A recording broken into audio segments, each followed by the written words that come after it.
protect and serve, but get unfair pay. Local deputies feel they deserve more money. Fox 35's David Williams is live in Volusia County tonight with that story. David? You know, some deputies say they would do better really working for any other department in Central Florida. Some of them say they just barely earn enough to make ends meet. I met one of those brave deputies today. Good time seeing what kind of perimeter we got going on there. Get a unit to South Houston Drive.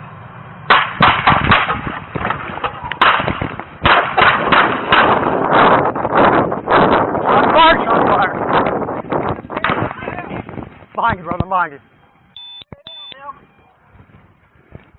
Unit to the house now. I don't know. He's coming out of this bedroom window, so watch your six.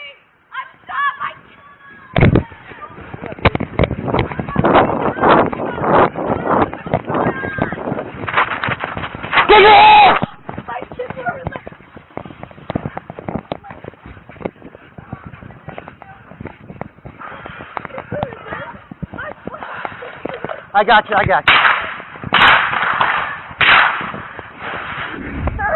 And that's why I'm trying to be realistic, Tom, is that you don't see me trying to start us at $19 or $20 an hour. But what I do think we should be is above the dog catcher in Deltona. Dog catcher, code enforcement officer. Yes. 17, so they're doing two jobs. 17. Volusia County deputies say they are overworked and underpaid, and they're asking for pay raises.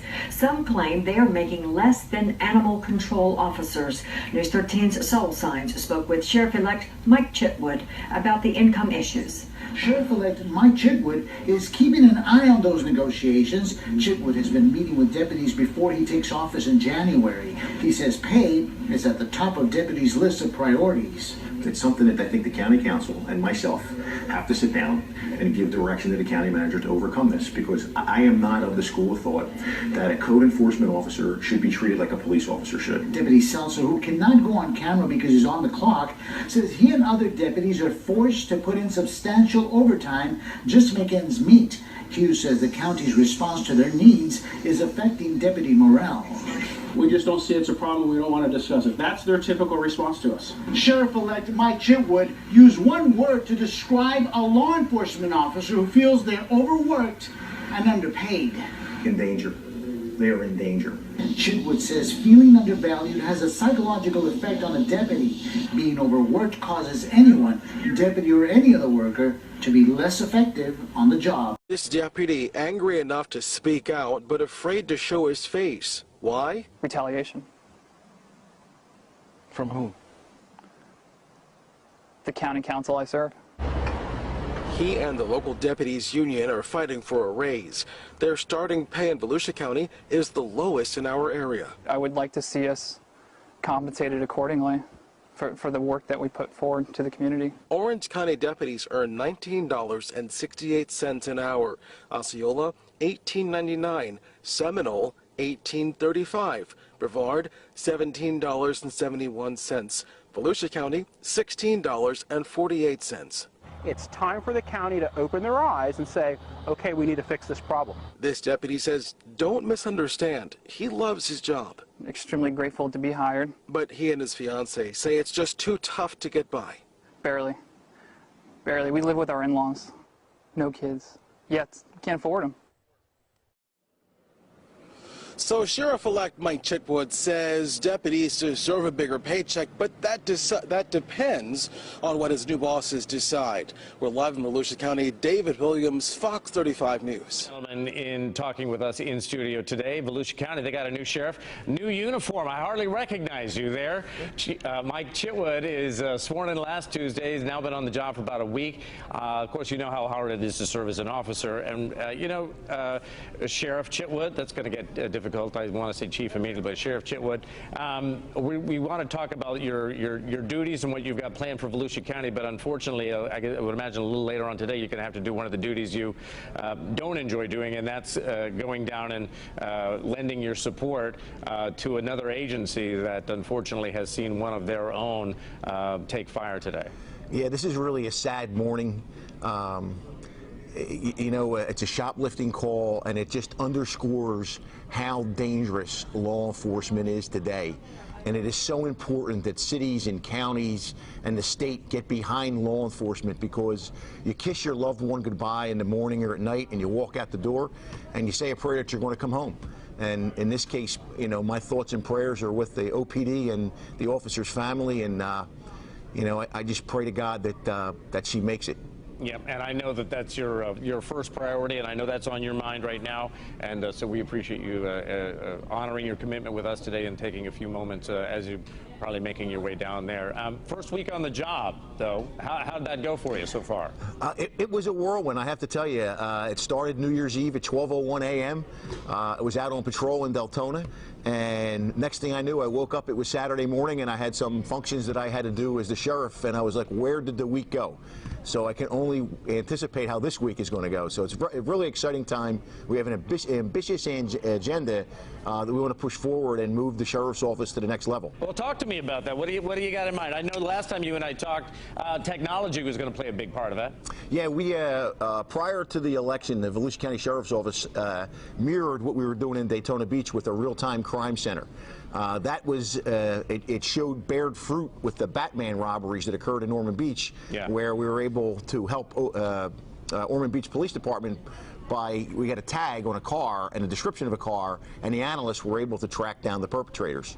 So that's part of what we're doing. Also with the tag readers, the basics, we want to ring the county in tag readers and push this information out to all surrounding agencies so that we become one team as we go after the bad guys. You know, when you were police chief, you were never shy about getting out there and being on the street with your officers, and now you really want to reach more out as the sheriff and get involved in the community as well, yes? That's exactly what we're doing. You know, I'm out on patrol, on my way to and from work. I make sure that I go on calls, back up my deputies. I want them to get the message of servant leadership, that I'm going to lead from the front, and that's what I want. I want all my command staff to do the same thing. We are part of this organization. We're not disconnected from it because we're quote-unquote management. You're trying to get better pay for your deputies. How are you going to go about doing that? Yeah, well, the first thing I think is people have to understand, and I don't mean this in a bad way or to slight anybody. Yeah. Law enforcement officers are a different breed of employee, and I don't want to make politics out of what happened today, but what happened today in Orlando is a reality that we face every day. And in American policing today, we are being villainized. We have good people that work hard, that we should be treated a little bit differently when it comes to contract negotiations and equipment. Because again, no other employee in cities and counties in the state are trained to run toward the gunshots except law enforcement outside of the United States military. And when we leave our house in the morning and we kiss our loved ones goodbye, there's a chance that we may not be coming home.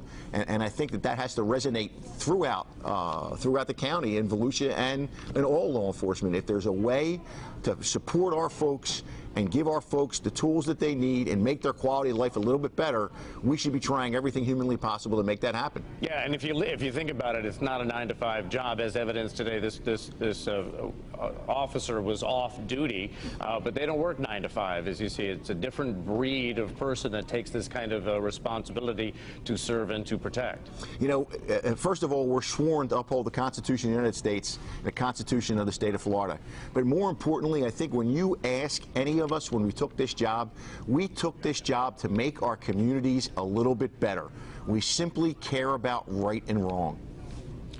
If you had the people of Volusia County just sitting right in front of you, and you've got some of their ears right now, what would you say to them?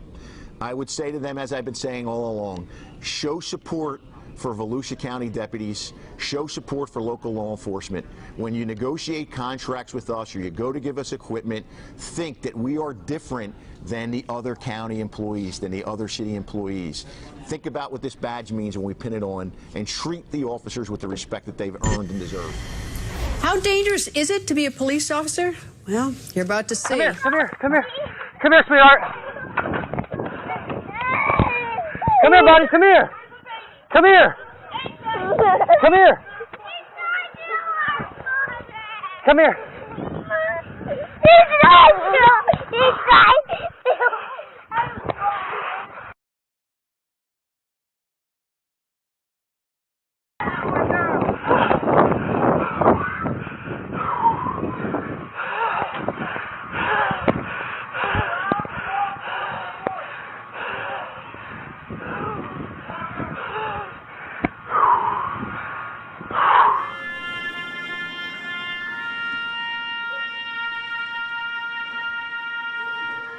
Your canines who are ready in a moment's notice to give their life for you, to protect you, to be a hero for you.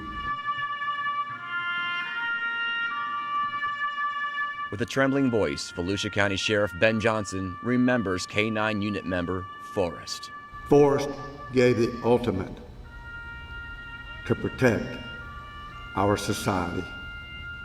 We thank him for that. We thank you for that. We thank you for giving him to us. Thank you.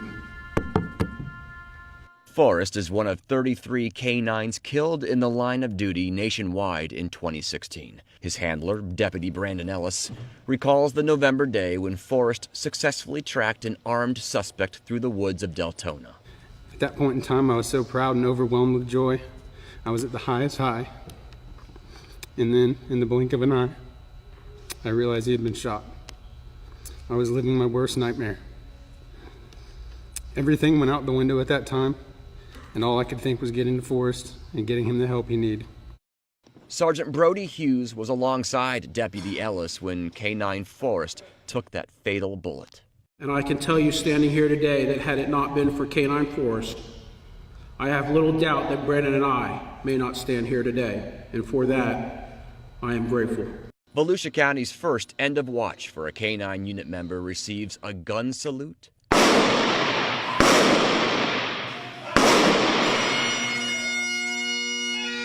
flyover, and a heartfelt final thought from his partner. I know now that God has designated me a personal guardian angel to watch over me for the rest of my career. I love you and miss you, buddy. In Volusia County, David Martin, Fox 35 News.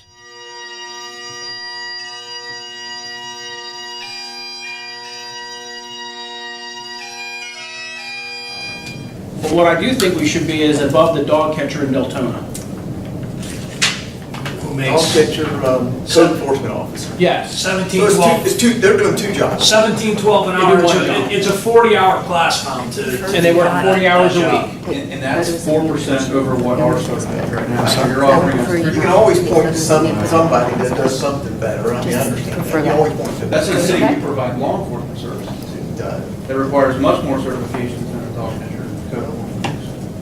I understand y'all said it was a dog catcher code enforcement officer, so they gotta be a code enforcement officer too. So that's not just one, they gotta have certification. It's one job. They work 40 hours. It's not like they say, okay, you're going to go out here. I'm a hostage negotiator. I know how to ride a motorcycle. I know how to do this. It's multiple certifications. But you get different pays for that.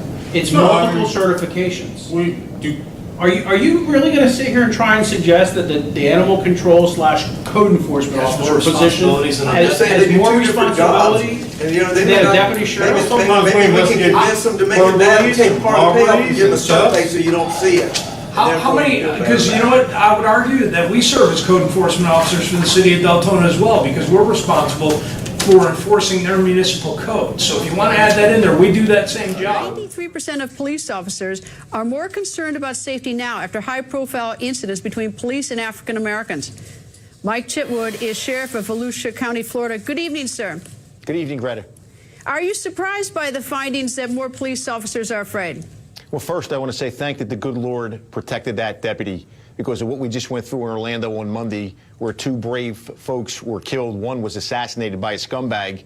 I'm not surprised by the Pew foundings. You know, working in law enforcement, I've been doing this for 29 years. It is a time I've never experienced what I'm experiencing now. And quite frankly, when I send my men and women out there on the street, I say a prayer and hold my breath because I don't know what to expect. They're assassinating police officers when they sit in their police car. The disconnect between the community, you see it in the Pew report. Are we guardians or are we warriors? I think 44% of the police officers surveyed said, hey, when we go into neighborhoods, it should be by force, not so much in a community aspect. The escalation training and body cameras are mentioned in the report. An overwhelming majority of the citizens and officers want them. I think the only exception I take with the Pew report is I think only 11 or 14% of the folks responded to it. and the fact that 27% of the people surveyed were in a police shooting. Before I became sheriff, as the police chief in Daytona Beach, we have about 250 officers. In my 10.5 years as the chief, we only had 8 police shootings. That doesn't correlate to 27%. Before that, I was a member of the Philadelphia Police Department, and we have 6,500 officers, and we averaged about 45 police shootings a year. So the overwhelming majority of officers never pull their guns out of their holster. You know, I was one of the exceptions to the rule when I was in Philly. I was involved in 2 shootouts.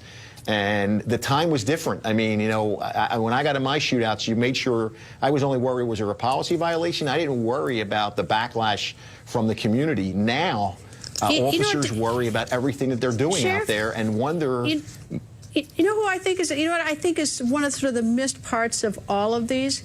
Is that these communities are quite raw. There's problems with education, there's problems with poverty, and the thing that bothers me so much is that we get federal money or state money to these politicians who promise to fix the area, and when they don't fix the area and the area gets more violent, more troubled, they expect the police to go in and sort of bail them out for their failings to having failed to make the community better in the first place. I think the police there's an awful lot being asked of our men and women in uniform in some of these communities. Greta, I couldn't agree with you more. What happens is the federal government pushes it to the state, who pushes it to the county, who pushes it down to us, whether it's mental illness, whether it's homelessness. And I think that a lot of the riots that we saw this summer were more directed about the social inequalities that are going on in America rather than the American police officer. But the American police officer and the police are forced to pick up the pieces. Yeah, you know, I think the failings of our leaders on the federal, state, and local level, and then they expect that you go in and you solve all the problems. You'd be the social workers and also the ones making the arrests and the targets.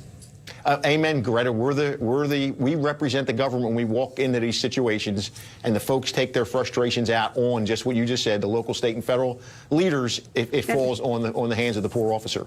So maybe we need some more responsibility, more members of our leaders to take more responsibility and think of what the police go through. But, sir, thank you very much for joining us, and good luck. And I'm sorry for those 2 law enforcement this week. I mean, I obviously followed it, and it just breaks your heart. Thank you, Greta. I hope that your viewers are praying for their families because they're going to really need it.